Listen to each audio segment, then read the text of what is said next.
I've never seen a diamond in the flesh. I cut my teeth on wedding rings. Dude, that's pretty cool. Man, that is a sad clown. Dude, that's pretty good.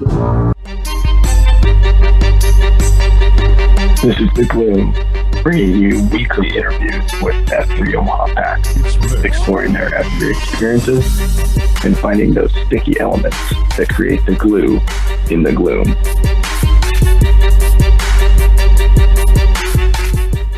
So for this episode, we have interviewed Pony Express once before, but it was the first episode.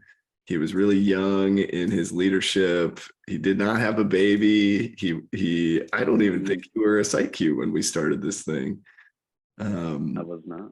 And so I think it's time to do another interview and see if there's been any growth. I mean, he hadn't read Free to Lead yet. There's so many key milestones have occurred. So Pony, no, you're up, brother. I appreciate the opportunity to be back on. It's funny, we were at a Bible study last night, and the master played, hey, we've got a podcast tomorrow. Who's on? He said, I think it's time to revisit you. And I had thoughts about that first interview, which was Plague just randomly calling me and said, hey, you got 30 minutes to chat real quick? And I said, sure. He probably needs some of my stage wisdom, and starts peppering me with questions straight from Free to Lead, like what's my daffodil and my dolphin, and I've never heard of those concepts before, and it was completely done on the phone and on the fly, and and then over the past year and a half, we've had, how many have we done so far? How many guests have we had?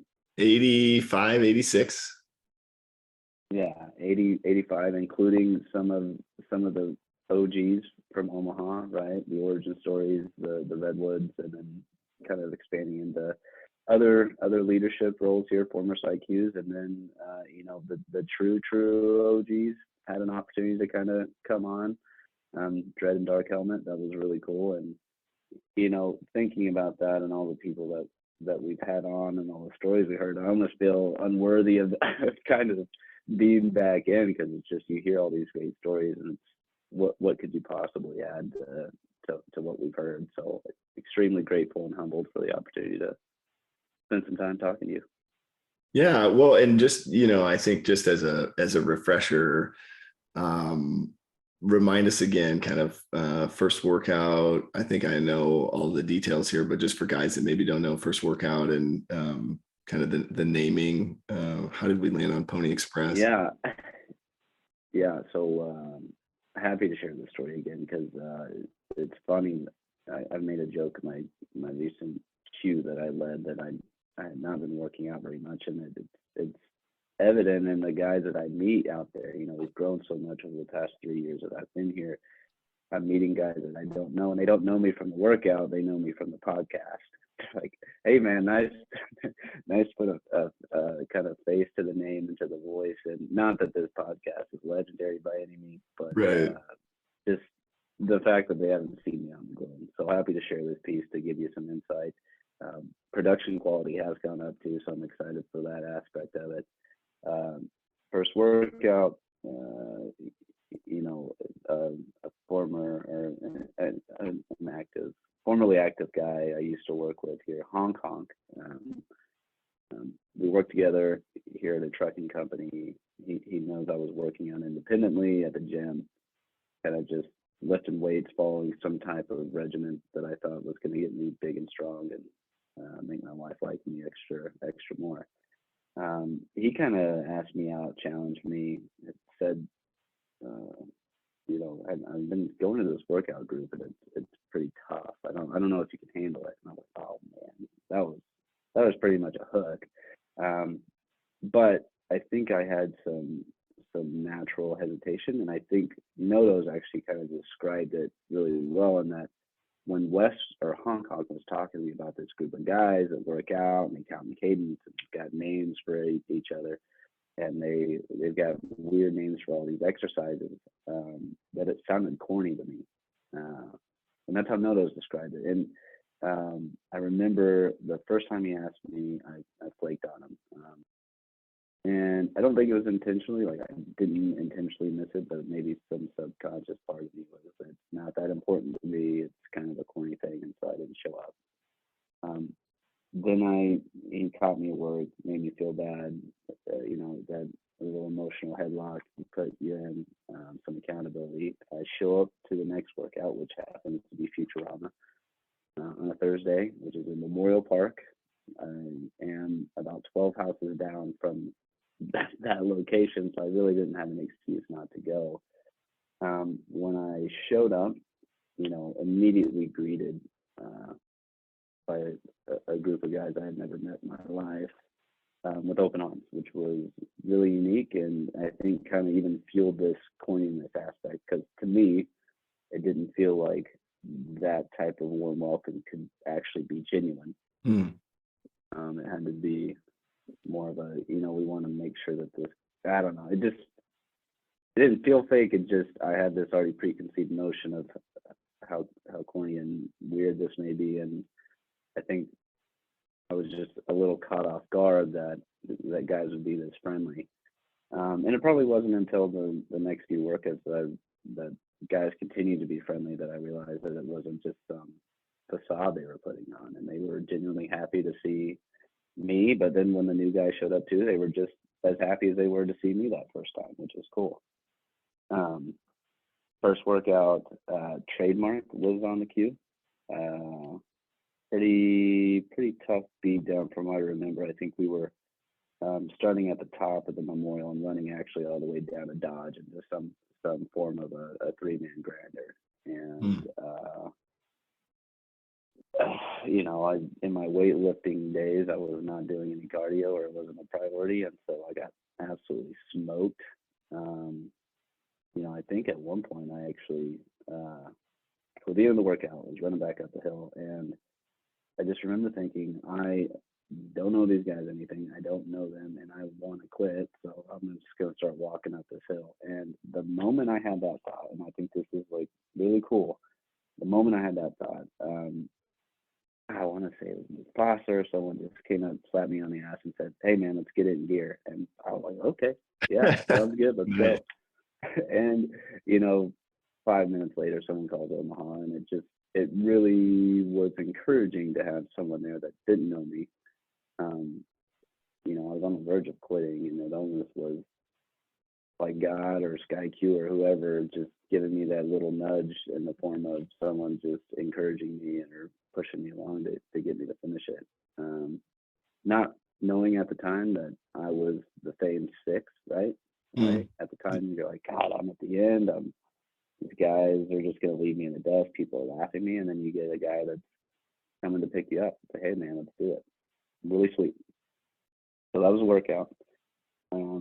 Name around a typical odd feeling of going into a circle and telling, I don't know, I want to say there's like 25 guys there, about who you are, who brought you out, where you come from. I think it's so hard on a dime to tell people what you think is interesting about yourself, especially if you don't have a good sense of your concentrica or your values or who you are, because then you'll just go on a tangent of what you think people want to hear, right? I threw out, hey, I'm an attorney and I like to work out and I played college soccer and all stuff that I thought people would care about. And like, yeah, they didn't really throw anything out. I think it's because well, yeah, we hear that from everybody their first time. What is the true essence of who you are?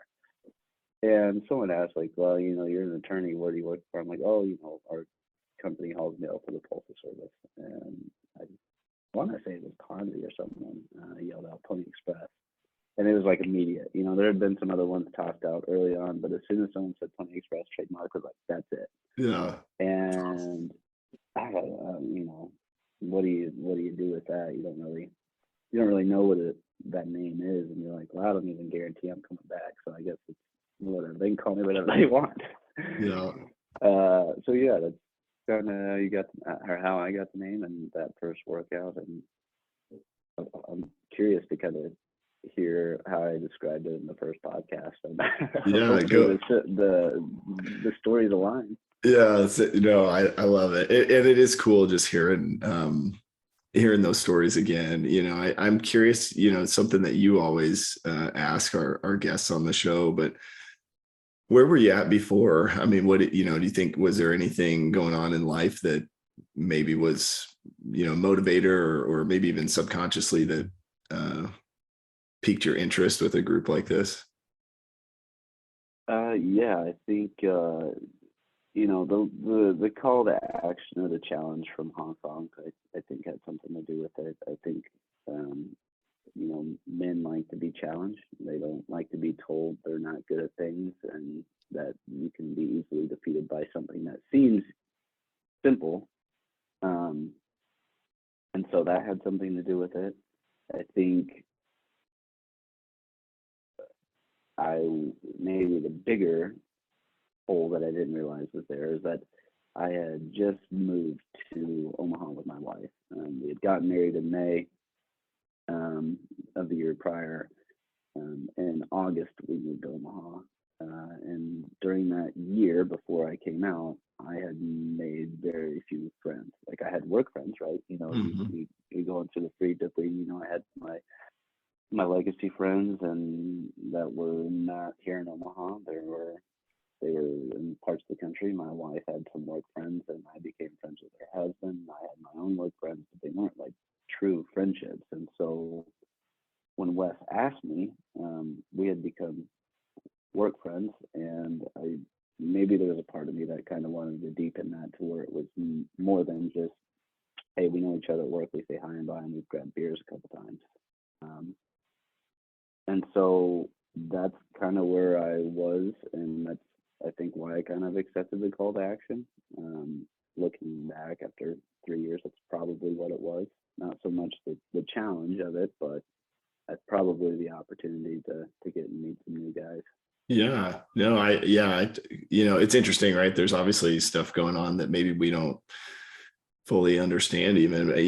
One of the things, and I'm not sure just kind of the kind of timeline of events, but I know it feels like around the same time you guys were also looking for like a new church home maybe, or did that come after you joined F3, then you got involved? Yeah, so that is interesting, and I love that story too.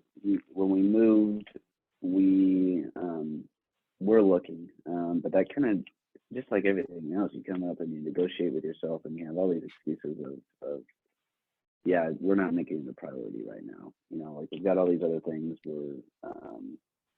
And so that had happened but then when I started becoming more active in F3 and really meeting the guys and started participating in some Bible studies and just, I think you and I had conversations about, I've got interest in doing a Bible study. And actually, I think I addressed Tater Tot. I said, hey, I'd be interested in getting connected. He's like, well, Plague's your guy. And so he's like, we've talked about doing something like that, but, Plague's a really good reference. And I was a little intimidated to talk to you at first. I think I remember, I think some guys come in and they think that it's kind of cliquey, because it's really easy to see the friendships that are made, and you come in, and one of our guests has said this, you feel like everyone's already best friends, right? And so when I came in, I felt that you had your relationships, and so I think a guy by the name of Chicklets had started around the same time I did. And Khakis had kind of like, been someone that I looked up to, and he was one of the first few to reach out to, and he had kind of brought Chicklets in, and so we had that connection, and I got to know Chicklets, and I really respected him, and I just told him, hey, like I'm looking right now for a church, and just curious if you have recommendations. And at which point he said, yeah, man, my wife and I attend this church. We'd love to have you. And so that next Sunday we met them, and I love this story because, we're going to introduce our ends to each other, our wives. And we looked at each other and we're like, hey, what's your real name? Like, I know you, like, hey, Paige, this is what's your real name? I call him Chicklets, and he's like, oh, it's Tony. And yeah, I love that story. And we've been a part of the church, and we've found a gospel community, which you and I'm proud to say that you and I are a part of, and we got to know each other more through that as well. I think during COVID we had the opportunity to kind of kick off some Bible studies, which have kind of turned into book studies as well, and we've expanded on aspects of faith and just giving guys other opportunities to see what they're interested in. So Yeah. kind of my little journey there. No, it's so cool just to think of how, just all the different things, right? That just, getting involved with a group of guys opens up for you and your family. I am curious. And so I think, so it sounds like maybe before you got to that point with your relationship with Chicklets, were there other steps? So like, what was it? Coffee? I mean, most guys tell us that it's coffee, but what do you think it was that kind of got you to the point where you were comfortable to open up about, like, hey, my family to a church? Yeah, I mean, it definitely wasn't the first cafeteria or anything. And I'm always so impressed by the guys that can come in and be hooked immediately, and be vulnerable. That's what it is, right? You're just being vulnerable. And for whatever reason, I actually had a tough time doing that. And I even think about our conversations on the podcast over the year and a half. I just, you think about how you want to present yourself to people and the things you say and what you don't say. And so I enjoy coffee. I probably posted 3 or 4 times before I went to the cafeteria. The cafeteria was great. The workouts were great. I was accelerating in the fitness aspect, not so much in the second F piece or the third F. And I would say it probably took 10 to 15 cafeterias before I'm like, okay, I trust these guys enough to even give them a little bit of semblance of who I am. So yeah, mad respect to the people that can come in there and just, they're open. Hey, this is what I'm looking for. This is why I like the group. Here's who I am. Because being that vulnerable, you're opening yourself up to rejection, right? And that's why people hold back, and that's why I hold back. And I wanted people to think I was cool. Yeah, for sure. It's so silly. Yeah, you mentioned specifically you were intimidated by me. I'm sure just the size of my biceps and the number of burpees probably. No, I don't. It's funny. I just thinking about where I was. I was really early, probably in my recovery journey, and was learning how to enjoy life without substances, and so like I think I presented a lot of times as just like an angry, like really high energy but also really angry guy. I don't know, but what I wonder is there maybe it's more just intimidation with the group in general, and does that stem from, fear of rejection? Does that stem from some rejection somewhere in life, or? Yeah, well, just one point I want to hit on what you just said. I do think it's important that, what we miss, especially the new guys that come in, we're the guys that come in and the guys that are kind of viewing them. You don't know what phase of life these people are in, right? Like I had this misconception about you and your attitudes and stuff like this when you could have been going through a much harder struggle than I was at the time. You needed it more than you needed me more than I thought you did. Yeah. So I think it's an important thing to highlight there. Yeah, I think what has been so great about our relationship, Plague, is that you and I share a similar upbringing. In somewhat of a disjointed household. My parents are divorced. My father is someone who dabbled pretty successfully in drugs and alcohol. So I think you shared last night. Hey, my dad was the guy that kind of partied with me in high school.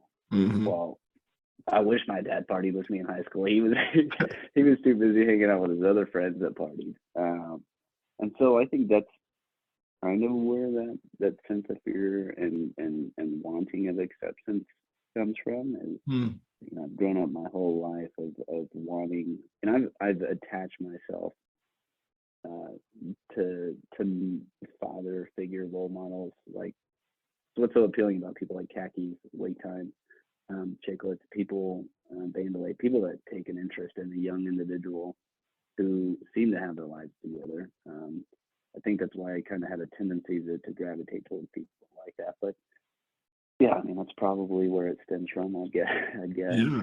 No, it's awesome. And I think I'm right there with you. I mean, I think kind of this concept of a father and, or just like a masculine man, right? A guy, and that's, I think what we're trying to build with F3, right? It's just more men that are comfortable in who they are and can lead their families and communities really well. I wanted to pick your brain on the Bible studies because, Greek Freak, started those, and I know you led a Q source discussion yesterday, and so talk to me about how did you find yourself kind of getting involved in those things, and then what's been your experience with the value of participating in those? Yeah, great question. Shout out to Greek Freak for sure. Miss him. Yeah, experiences. I was kind of in a place where I was looking for church. We had just joined the Church of Chicklets. I was kind of all in there. Come to find out that we being a GC, you and me, Greek Freak was actually in that Bible study as well, a small group for our church. And, it was at a weird time where COVID hit, where we're having these conversations about doing the Bible study, but nothing really formally happened until COVID hit. And I remember during COVID, no one seeing each other. We're having these really, really small, very legal beatdowns. But there wasn't really much of an opportunity for second F, and certainly not third F. And I credit you and Greek and Women Law and Reba. I don't really know who was the mastermind of, hey, you guys want to jump on a Zoom call and kind of go through the word. And, I was just one of those guys that was like, yeah, sure, I'll do it. It certainly wasn't my idea by any means, but yeah, I mean, just the awkward Zoom call of, we took in turn reading a passage and people are talking over each other and interrupting each other to kind of just get their perspective out there.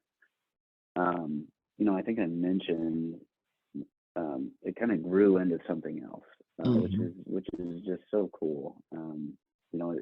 It just like everything in F3, what we've done from expansions to foundations to everything else we're doing, this concept of a Bible study just blew up, right? It was Zoom, then we can meet. Then, okay, we've got an actual place to meet now. And guys started showing up.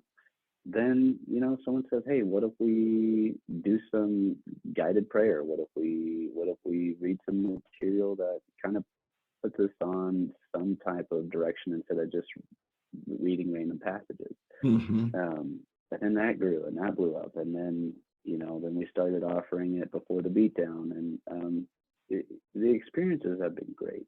To see it grow and become what it is, that's just the nature of things in F3, which is cool.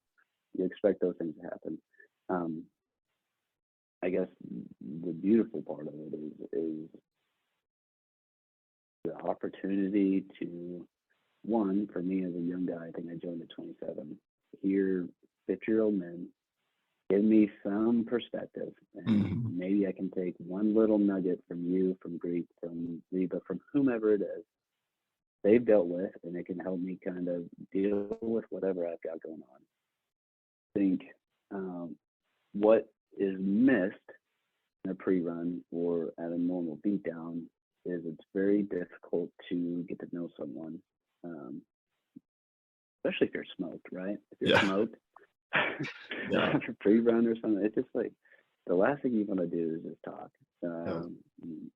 So in a COT too, right? You get a 30 second to a minute statement about how a guy's feeling, and it's usually words of encouragement to guys. Some guys really do open up about what they're going through. We ask for thoughts and prayers before we kind of close out, but it takes some courage in who you are and in your relationship to actually voice those, right? Be vulnerable, and often they're just blurts. They're not don't really know what's going on with those guys. Right. They share, hey, I need something. My family's going through this, and that's all you get. So these cafeterias, the Bible studies for sure, the book studies are just great opportunities to meet and know a guy at a much deeper level. So I'm a huge proponent of those things. Key source, yes, first time to lead, very similar to the book studies and the Bible studies. It's, hey, we're going through the key source, which is great material, and I like how it's kind of Socratic or popcorn method, where you're leading with a question, and then you just get all these different perspectives that lead to who knows where, which I just think is hugely valuable for a guy like me who's young, who's trying to navigate one, being a young professional when I joined, then being a husband, and then now being a father, and as I kind of go through this cycle of life here.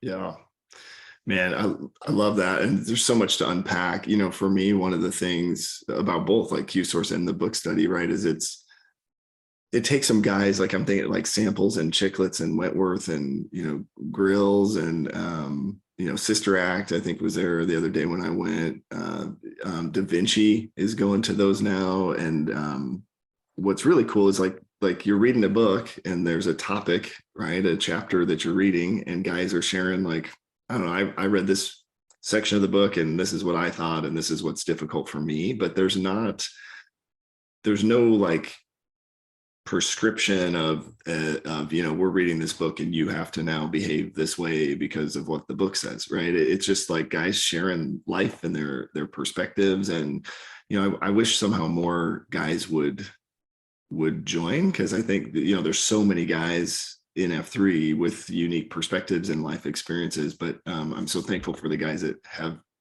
been involved in that. I know for me, navigating through, I don't know, I felt like there were times I would show up and it would be like everybody else was my therapist, because I whatever I was going through. But it's also very similar to like a 12-step, like an AA meeting, right? And so I think just really, really cool to have that. I am curious, kind of navigating maybe more into some third F stuff from your perspective, like how, because I think what's so cool is like you came in, just early in your marriage, so trying to figure that out, and then you also have like had a child. So how do you feel like you've been able to apply some of that wisdom from different folks, or how has some of those conversations helped with maybe your faith or your marriage or being a father? Great question. I think one concept that we typically come back to, especially you and I, is that the importance of all of this is you are not first, right? Mm-hmm. Believing in something else. And I love the statement that you make. It could be a rock. Yeah. as long as you don't think it's you that's kind of causing all this to happen, and you're at the center of it all, you're kind of heading in the right direction. So I think that is something that as a young man coming into the group, I struggled with. I was 27. I just got out of law school. I wanted to be the man and make all the money and make my wife proud and my family proud and make my peers respect me and recognize me. And then when you join this group, it's just the eclectic mix of people, right? You've got CEOs, COOs, electricians, dentists, Jake from State Farm, khakis, slinging insurance. And they're just all, there is no, I want to make sure I'm phrasing this the right way. There is no semblance of arrogance. The guys, especially guys that have been in. And I think the new guys like me that come in want to be cool. They want people to like them, so they tell certain stories. But then the guys that have really come and learned something from the group, it just, to me, probably the biggest group of the most humble people that you can have. And so that was really eye-opening to me. I've learned so much from the cafeterias, just clips from guys about how to be a better husband, how to be a better father. We're in this interesting stage in our life where our kid just turned 1, and we're starting to think, okay, we kept him alive for a year, but now how do you really parent, right?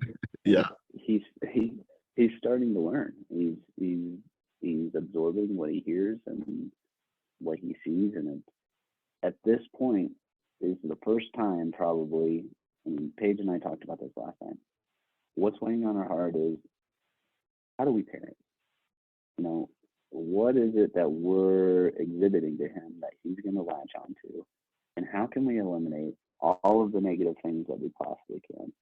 And you know, I think you and other people, and just everyone in the group, gives a great reminder that to give yourself grace.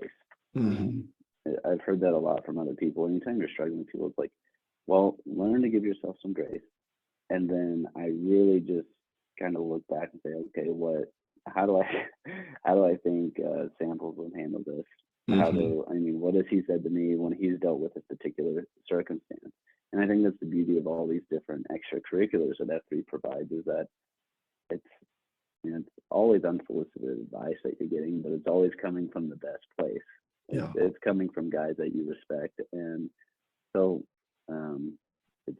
it's a melting pot of perspectives. I think is a good way to put it. Yeah. Well, just realizing, I think just realizing too, like, what I think is so cool, because you have this group you could stay connected to for your whole life, right? And that's what, like, Frida Lee talks about, the flux. So like, I don't have to, sit down with a guy and ask him, every stage of his life. I can just come to the group when I'm going through something, and I can say, this is hard for me right now. And there will be somebody that will have gone through it or have something to say.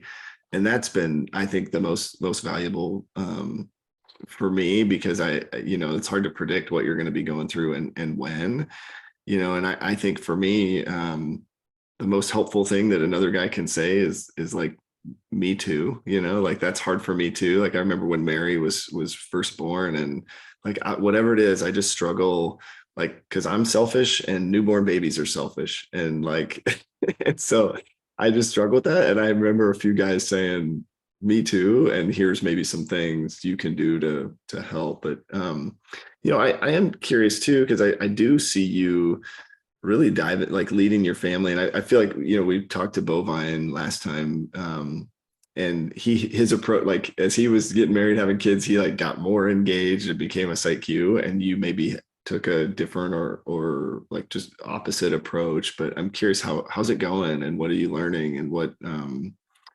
don't know what's in that.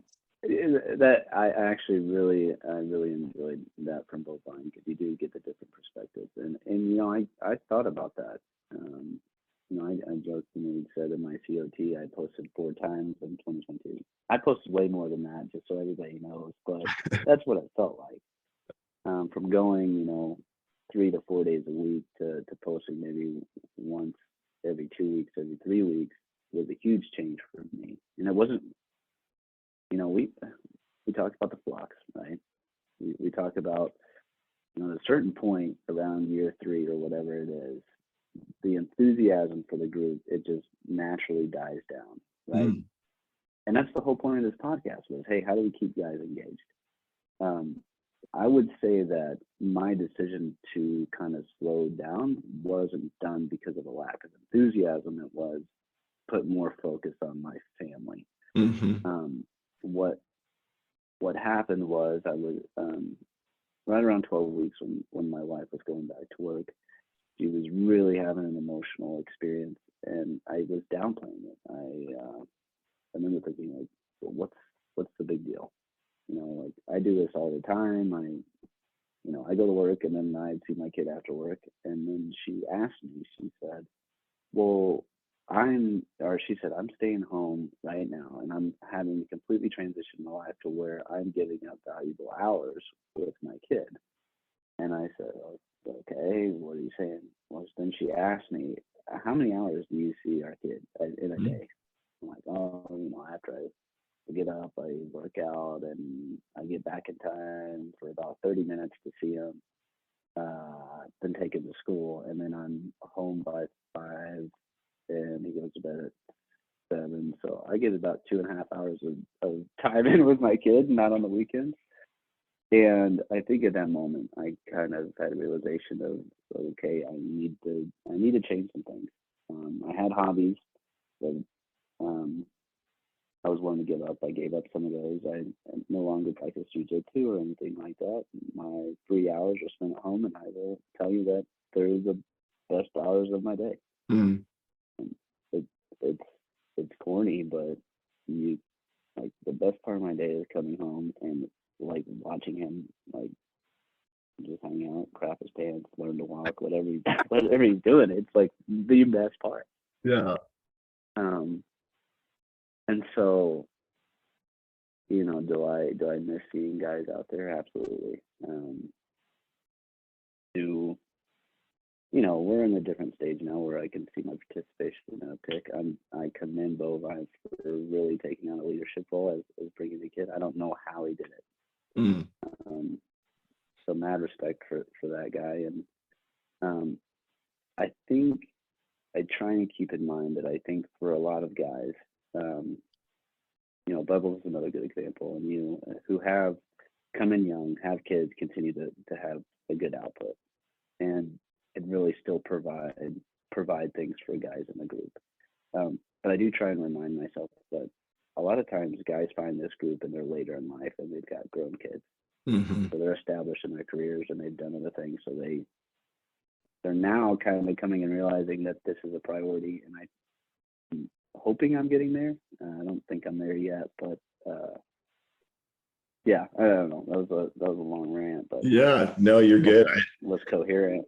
No, you're spot on. I think it's interesting, right? Because we talk about like acceleration and being a high impact man, and I'm not so sure that those sort of words that we use, I don't think they're always displayed in like more workouts or more F3 attendance. Like F3 is a part of the big picture, but I don't think it's like a guy who's a high impact man doesn't mean he's working out 6 days a week, going to all the second F events and doing all the third F stuff like that. We're providing some of those outlets, but I do think what's interesting to me. So just thinking of how SkyQ works, I'm always interested in this, but when you came into F3, right, you thought that was corny. And maybe SkyQ was using that like exposure and getting you over that like corniness to prepare you for like viewing being a dad is corny sometimes, right? Like and I'm in the same boat, like crawling around on the floor with your kid. It can feel really corny, but maybe you needed F3 to help you get over that, so you could be a better father. I completely agree, and I've made this comment recently that before I had a kid, which I wasn't completely sold on when we first got married. Before we had a kid, I thought my role as a father, which in part is still true, is having an obligation to raise a good son. Right, that is your duty as a dad. Mm. But I thought of it more as an obligation or a job or a duty, and didn't realize how much I would love all the corny stuff, like all the other stuff in between about being a dad. Being there for moments in his life, being just still, like those moments of stillness where your full attention is on them and they're not doing anything. You're just there and you're present. I didn't think that I would enjoy those as much as I do. Mm. The last clip about kids that I'll share is that when I first started working here, my boss had just had his second kid, and I was like, man, I just don't know. I'm not there. I'm like, what's even cool about like being a dad anyway? Like, what's the best part? And he just said, all of it, man. All of it. Like, all of it, yeah. Until you have a kid, it may not make sense to you, but all of it. And I just think that statement is so true. so powerful, and I just feel so naive. I guess my younger self was so naive to the joys of being a father. Yeah. Man, yeah, it's so cool just to hear the story, and you know, I don't know that F3 can take all or any of the credit for just your, you know, that you seem like when we first started, man, you hadn't read Free to Lead, you just were really just this young guy, and now there's so much wisdom and growth in what you're saying. So I don't know, maybe it's F3, maybe it's SkyQ. I am curious, just from a faith perspective, how do you feel like your faith has grown the last couple of years? Yeah, just let me circle back on that statement you just made. I think any wisdom that I have, or any appearance of any wisdom I have, I credit 100% to the PAX. So I think just hearing stories, getting to engage other men who are going through similar struggles has helped shape me be who I am today. So hopefully that person is an accelerated version of the guy that was 27 when he joined, right? Hopefully I'm better than I was. And any bit that I'm better from then to now is all credited to every single person. Materials, the meetups, the people, it's all them, nothing I did on my own. SkyQ. My ego totally was going to end your sentence for you with any appearance I can attribute to the plague. But I'm glad that wasn't your answer, because we all know that's true. Anyway, tell us about your faith. That's maybe where the. Well, I think that just, you know, I think that could be said. Yeah. Anyway. We'll edit that out. Yeah. Faith. Yeah. Faith. Has grown exponentially. I think the concept of faith is so interesting, because I consider myself a religious person, or a spiritual person. And growing up, my family was the very typical Baptist family. On my mother's side, for sure. You know, as I mentioned, my dad was too busy partying. I think he's partly Methodist, so I think that has something to do with it. No, so I grew up in a very traditional church, and claimed I was a faithful person and a practicing Christian and all these things. And, you know, I really wasn't. I was knowledgeable about the word, and I could go through the motions and make you think that I knew what I was talking about. But I mean, was the real faith there, and was the practice there? No. And you know, maybe it had something to do with not necessarily being thrusted in a position of leadership. And what I mean by that is, when you're young, you don't have anyone you're responsible for except for yourself. And so you can kind of I don't know. There's an interesting concept Jordan Peterson says in his book. It's people don't take care of themselves as well as they take care of others. And I don't know why that psychologically is the case, but that was the case in my life spiritually. I knew it was good for me, but I didn't really see much. Actually, when I got married and was starting to lead a household, I started to realize that I had more of an obligation, and maybe it was this psychological aspect of wanting to take care of Paige. And thankfully, I didn't just do it out of a sense of progressing her. I wanted to join her on that journey, because I do very much believe that Paige looks to me to be a leader. My wife expects that of me. And there was a great saying that the pastor that married us said, is that your wife is a mirror of who you are as a person. And going into marriage, we weren't, you know, a part of the community. We weren't practicing. We weren't, you know, I hate to say this, she was a better practicing Christian before we got together than after we got together. which is a terrible, terrible burden and feeling to have.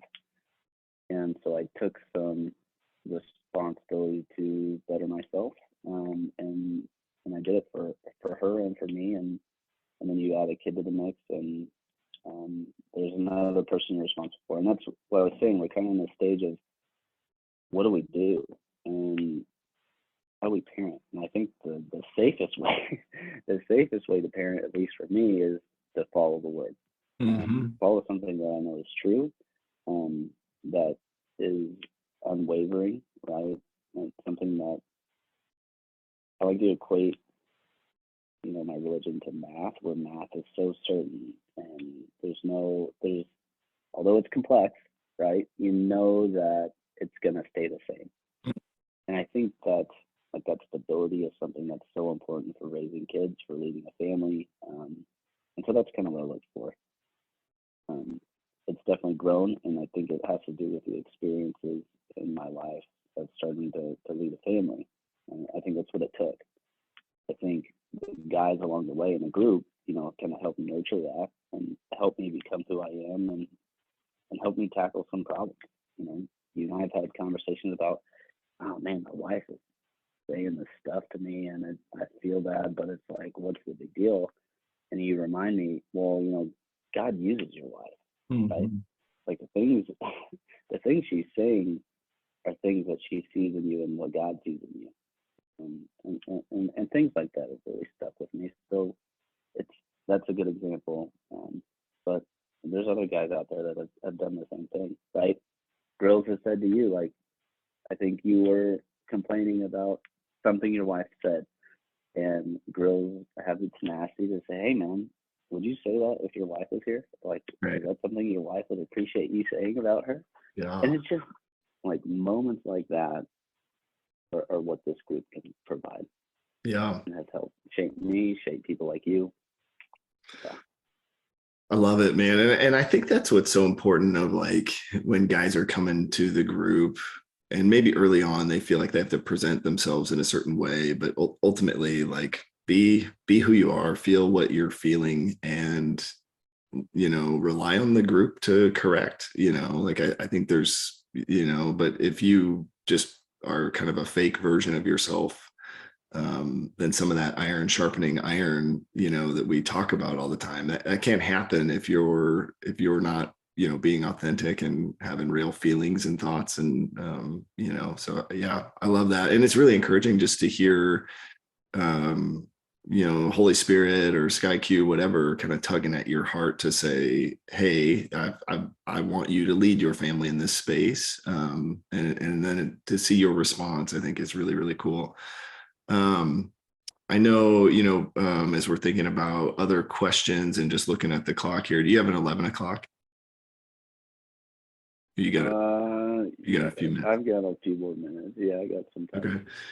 Curious where you want to go, leadership or legacy, or maybe, advice, encouragement.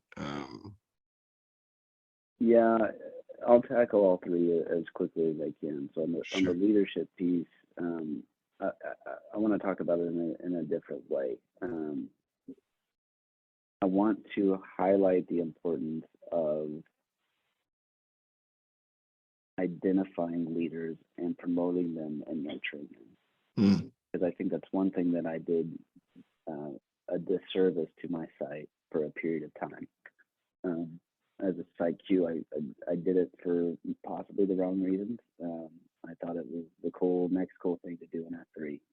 You've worked out, you're accelerating fitness, you're attending all the cafeterias and stuff like that, and then you think there's this linear progression to be a site Q. Where once you've made it, you've kind of made it. You've got this title, much like I handled my professional career.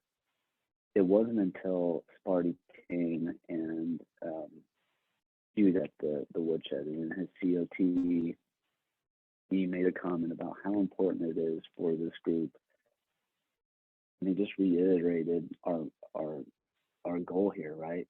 It's to promote male community leadership, and you can't do that if you're not identifying guys and giving them opportunities to lead and kind of nurturing them.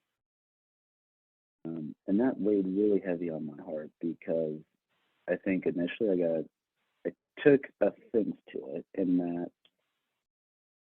and the reason I took offense to that is because everyone had been joking that I was the longest IQ ever.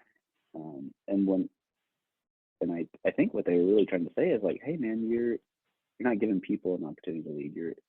You're doing one aspect of leadership, which is the least important role, which is making sure guys are there and you're there for the workout and you're posting the pre-blast and the backlash. You're doing all those things, but really the goal here is to find a successor.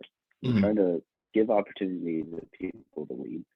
And even if, and so when he said that, it really clicked for me, and then I was able to, identify some guys who were ready, and some who may have not been ready, but once thrust in that position, really like rose to the occasion. So that's just my brief thoughts on leadership. I wanted to make sure guys that are in that role don't make the same mistake that I did. In terms of legacy, I love that question, and that you started to ask those guys that question. Oh man, I wish I could remember who said this, but I want people that think that I was a good husband and a good dad. And that's changed. When I was 27, I wanted people to think I was the man at my work and at my job, and wanted people to think that I was impressive, I guess is the best way to say it. And I selfishly still kind of want some of those things, and that's something that I battle. But I really do want people to think of me as like, one, a good husband to my wife, a good father to my kid, and just a good friend, or like someone you can rely on. Like, I've been helped so many times throughout my 4 years here that just from different guys providing their perspective, that hopefully I'm able to provide something to the guys. Hopefully I'm a resource to some of the guys that maybe I don't know they need it, and I need it, and hopefully they can take something from it. Words of encouragement, I think, as I said, what's weighing on my heart right now is how I'm going to be a father. How do you make sure you're raising a well-equipped young man to kind of navigate all the crazy things that are going on right now? How do you make sure that he's respecting his mother, respecting his peers, has a strong foundation in his faith? And I don't have the answers there. So I think there's some things that I can do, or relying heavily on the word, relying on you guys out there in the Glue-OOM to provide me some insight. But that's kind of where my heart's at right now. Yeah, man, I don't know, man. I think this is a way better interview than your first time, and probably because of all the growth. I would just say, I shared this with a few other guys the other day, but there's a book, the book study actually that the Thursday morning guys are doing is on a book called Resilient, and John Eldridge. I was listening to him on a podcast interview, and he said he was talking to some college, acceptance department or something, and they were saying that 18 is the new 12 is the new 18, meaning a lot of kids now are just not equipped. They're not exercising what he called their soul muscles. So they're just not mature because technology and everything's automated. So what I see and hear in your story is you've actually spent a ton of time building your soul muscles, and you've been really intentional about that. And I think that's really cool. And I certainly don't have many answers on being a father, but I definitely agree with your comment about the word, right, being true. And I think you don't change a whole lot of your focus, right, as you develop your soul muscles and you pour that into Lil John.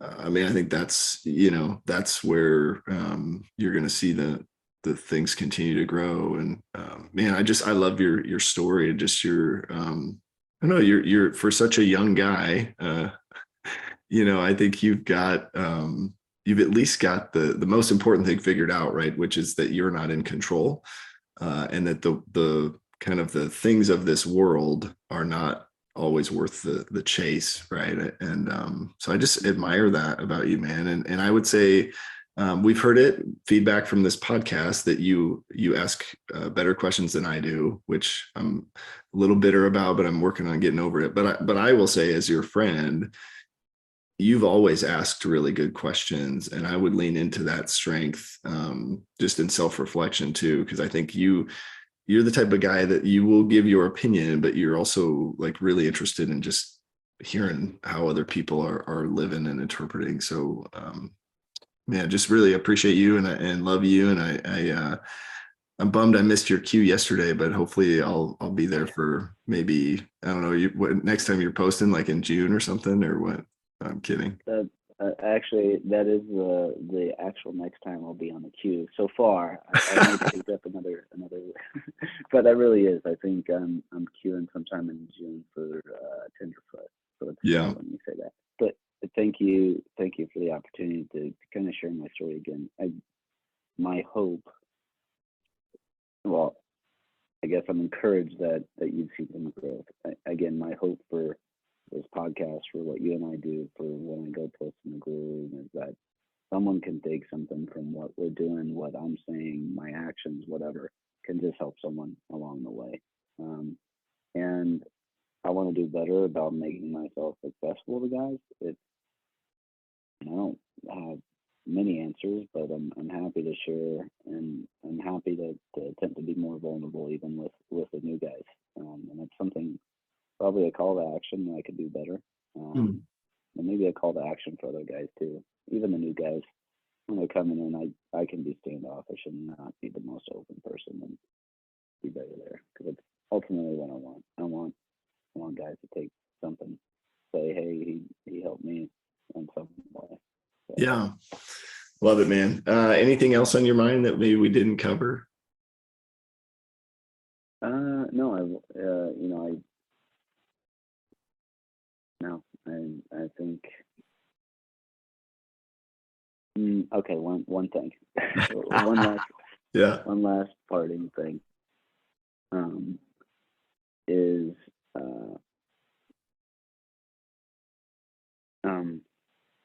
trying to think of the right way to say this. Over the 3.5 years I've been coming, F3 has changed so much in terms of growth, in terms of a reach, in terms of the type of people that are coming out, where the expansions are happening and stuff like that.